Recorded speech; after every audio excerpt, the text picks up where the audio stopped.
Quando Cristóvão Colombo navegou até a América em 1492, pensou que tivesse chegado às Índias, batizando de índios os nativos que encontrou.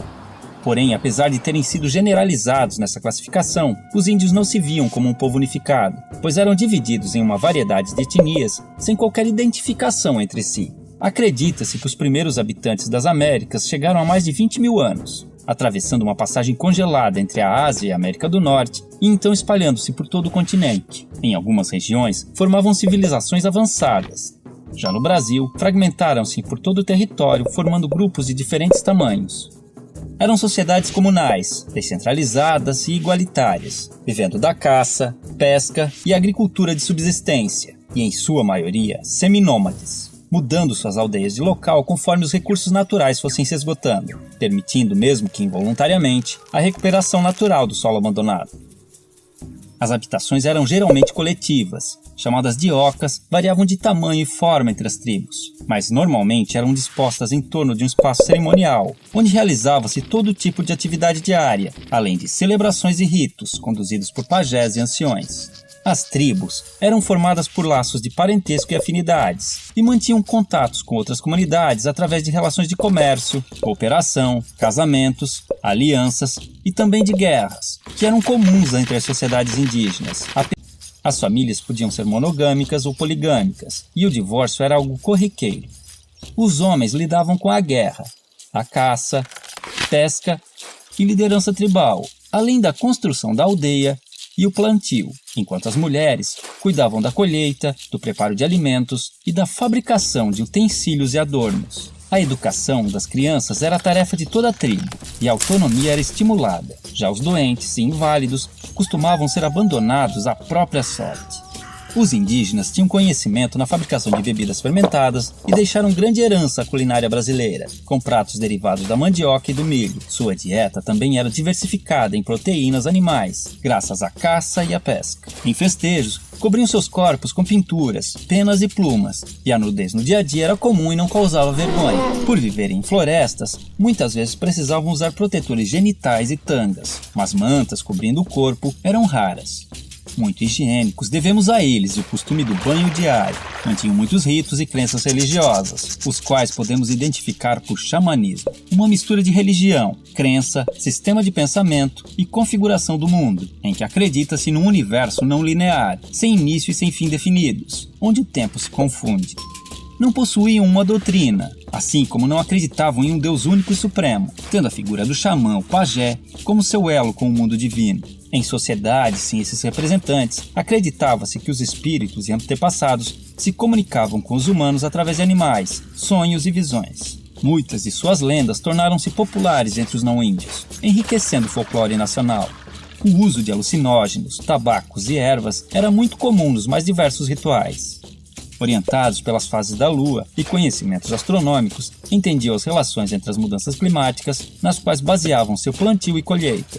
Antes da chegada dos europeus, acredita-se que existiam mais de 1.300 idiomas nativos, hoje reduzidos a apenas 270, que deram origem a diversas palavras da língua portuguesa.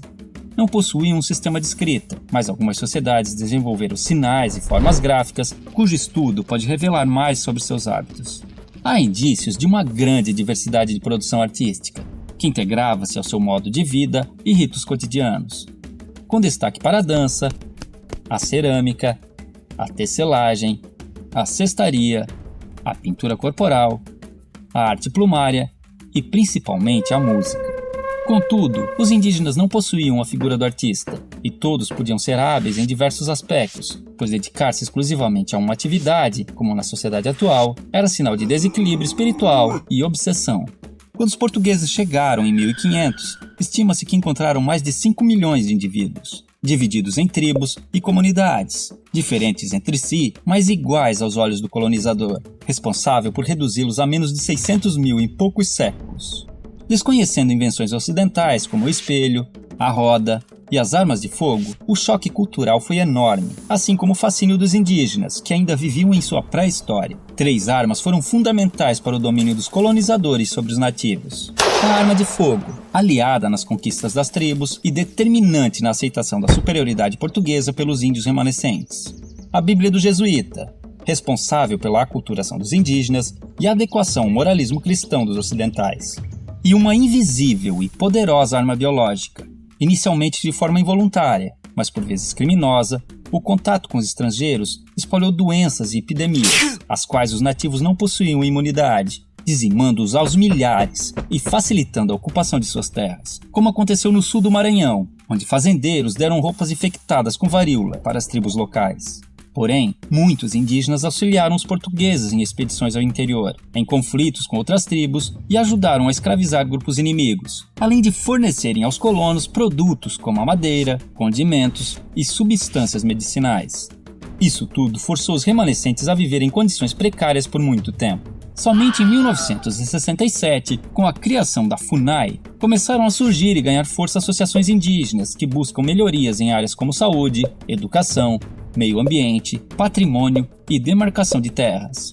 Em 1961, foi criada a primeira reserva indígena brasileira, o Parque do Xingu, representando um grande avanço nas conquistas desse povo. Há hoje no Brasil comunidades indígenas em todos os estados, e muitas lutam pela sobrevivência e manutenção de seus costumes e tradições, sendo constantemente ameaçadas pelo agronegócio, que busca expandir seu território, mesmo através de métodos irregulares. Muitos índios são mortos em conflitos ou expulsos de suas terras, acabando em situação de pobreza nas grandes cidades, vítimas de preconceito e violações de direitos humanos. Como se não bastasse, alguns povos começaram a sofrer novas influências de grupos religiosos neopentecostais, que, impondo conceitos como o pecado e a culpa, geraram conflitos internos, fazendo os índios verem no suicídio uma saída para seus problemas. Contudo, ainda existem tribos isoladas no mundo moderno, vivendo como seus ancestrais, principalmente na região amazônica. Outro caso interessante são grupos que vivem em cidades e reivindicam a condição de povo indígena, num processo conhecido como etnogênese, pois, de acordo com a antropologia, a etnia vai além dos traços físicos, sendo também um grupo social, e enquanto mantiverem seus sentidos e valores, se identificando como tais, esses indivíduos não deixarão de ser índios. Assim, podemos vê-los integrados aos hábitos modernos e vivendo nas cidades, ocupando o mercado de trabalho, cadeiras nas universidades e cargos públicos, buscando também representação política e lutando por direitos como cidadãos que precisam manter sua cultura e tradições vivas, frente aos novos desafios que estão por vir.